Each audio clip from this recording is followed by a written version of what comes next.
All right, so we just came from watching Men in Black International, which we have the little poster behind it. Yeah, little marquee. So, what do you think of it? That's cute.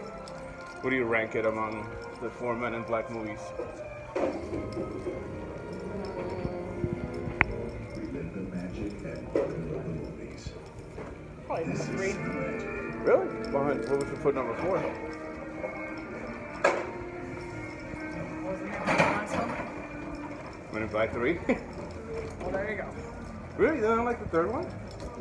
The third one's alright. I don't think I don't like. Huh. They're all good. So I don't know if I would. It kind of sucks you have to put one of them behind the other one. But I think I would put probably this one with 3 and with 3. It's not as emotional as 2, because 2 is pretty emotional. Because that's the one where Rosario Dawson was the alien all along. He ended up losing the alien or whatever. Yeah. Will Smith's character. 3 was good. I mean, it was a good ending. I mean, I don't know. It seems like almost unnecessary. Kind of like Toy Story 4, maybe. Like you already have like a nice ending with Toy Story 3, and then you move on to to another size. I mean, this is kind of like a Jurassic World kind of a thing where it's a sequel, but kind of like a soft reboot sequel. And It's a standalone movie. I mean, you didn't have to necessarily see the others to get this yeah, you're right, because at the beginning you kind of the scenes kind of explain who they are and what the neuralizers do. I don't think you got that in the original first 3 Men in Black. I think every one of them, like, you didn't need to know what Men in Black is to have a third, to see the fourth Men in Black. No cameos by Will Smith or what's his face? Tommy Lee Jones. Tommy Lee Jones. So no cameos between both of them. I thought, wouldn't it have been cool if they would have had a cameo where they jump into a building and they're just sitting there like playing dominoes and they don't have no idea what's happening, like playing cards or whatever, and then they neuralize them again and then they go back again to Probably being away. It would have probably raised the budget of the movie too. Well, they could have gone uncredited. I mean, you don't have to credit them in the movie. It would have been a cute little way of throwing them in the film, I think. Maybe. Well, Tessa Thompson is great. She was really good in the movie.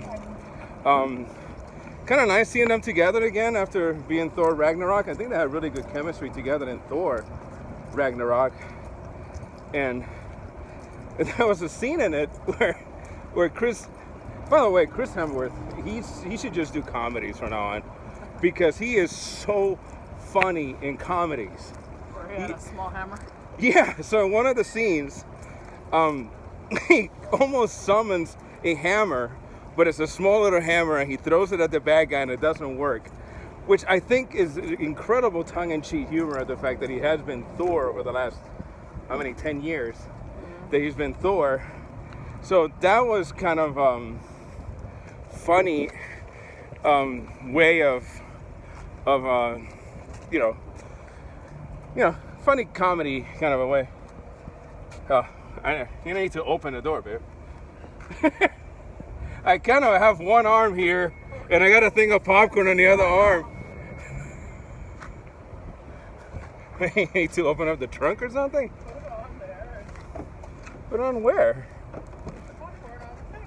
On the what? Oh, I'll just put it back here.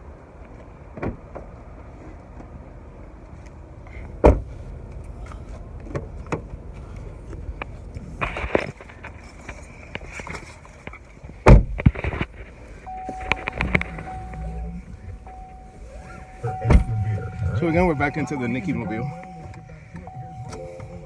All right, so what did you like about the movie? I'm always liking the comedy and the action. Yeah, it didn't seem, it was fresh writing, I think. Yeah. Like, was there any callbacks to any of the previous movies? I didn't see any. like something that would have been comparable to what the other movies are. Basically, I mean, so let's run down what the plot of the movie is. It takes place in London.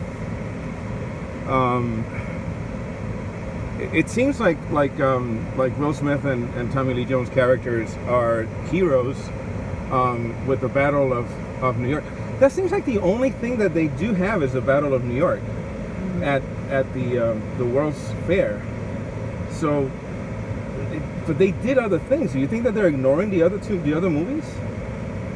Is this kind of like a Two movies, yeah, because they didn't reference the other two at all. him coming back or whatever on the time travel thing or none of that stuff? No. Okay, so it seems to be a direct sequel to Men in Black. So not necessarily. Maybe they are. Maybe they're not. I'm not 100% sure. But at any rate, so this starts with them in the Eiffel Tower, and then it cuts to a small little girl that finds a monster. I'm not gonna spoil it. The monster does come up later on and saves her life, which was kind of cute. And we kind of were expecting the monster. But then it was like obvious, and we didn't see it. Like we knew. I mean, it should have. You presented at the beginning, so Captain Exposition, and you were expecting it to come in, and it does come in at the end. There's a lot of great comedy in it, and I definitely recommend that.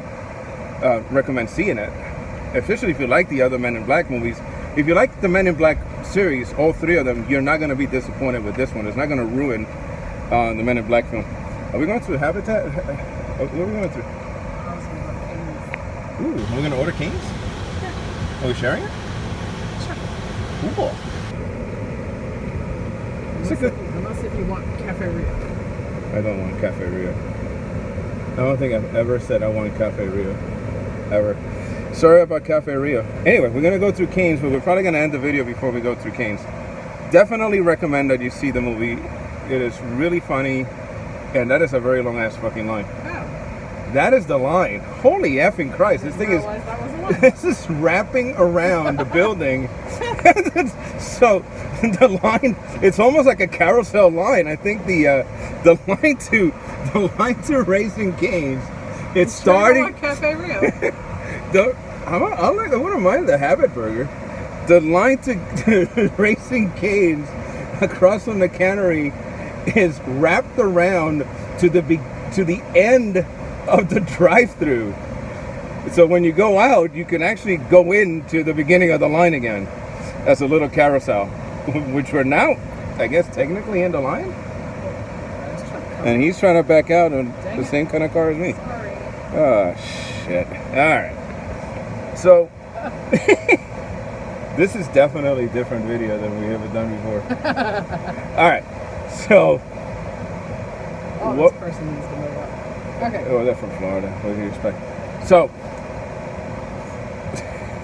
again, I'm sorry if you're from Florida, but you know why I'm saying that. Move it, buddy. Come on. So, on a scale of 1 to 5, what do you give it? Really? Yeah, and I asked you on a scale of 1 to 5, what do you give it? I'm gonna give it a 3. I think he just let that guy in front of him. Sure did. He sure. Oh, you fucking asshole! So we're behind a guy, and he let somebody else get in front of him. So now he's gonna. I'm assuming he's gonna go inside like it's gonna be any faster. Here, go tell him off. I'm not gonna tell him off. Here, I'll tell him off. You're not gonna tell him off either. But he's a fucking asshole. Anyway, this is definitely not suitable for work. Anyhow, what do you give it out of 5? So you should just jump in there now. I know, right? I was here first. I still give it about a 3. Really? That low? Mm-hmm. I would go with 4 1/4. Really? Yeah, I mean, I thoroughly enjoyed it. I mean, I wasn't bored at any point. I don't know. I mean, I enjoyed it. I enjoyed it. I thought it was funny. I thought it was a good story. There's a mole in Men in Black, at least in Men in Black in London. But why, throughout the whole thing, they kept saying Liam Hemsworth's character has changed, and they kept saying it over and over again. So it seemed like there was something wrong. Well, with because him. he got neuralized. I mean, that's why he has But changed, that because he shouldn't had be nothing. anything- Because he doesn't remember anything from before. Well, he shouldn't, at least. So yeah, he had changed. By the way, I think this is the first role that I like Liam Neeson in. Well, Yeah, I thought he was pretty good. He did the. he did look like a bad guy from the get-go. Well, I think he always looks like a bad guy. I don't think he can help it. I did want him to say, Chris Hemsworth, what is it? I'm gonna fight you. That would have been pretty cool. Any rate, I give it 4 1/4. My wife here gives it 3. I think you're being harsh. You can't change it back now. No, I can't. I don't want to. Okay, good. I don't. All right, go see Men in Black International if you get a chance.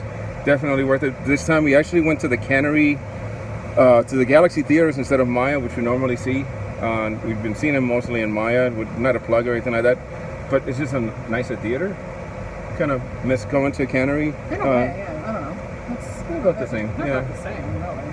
Well, the seats are a little bit. I like reclining more. Yeah. You know, one of these days we're going to show what we're talking about because you get more reclining in Cannery at the Galaxy that you do at Maya theaters. Just saying. I mean, that means a lot to me. At any rate, see you guys next time. Good night, Bob, wherever you are.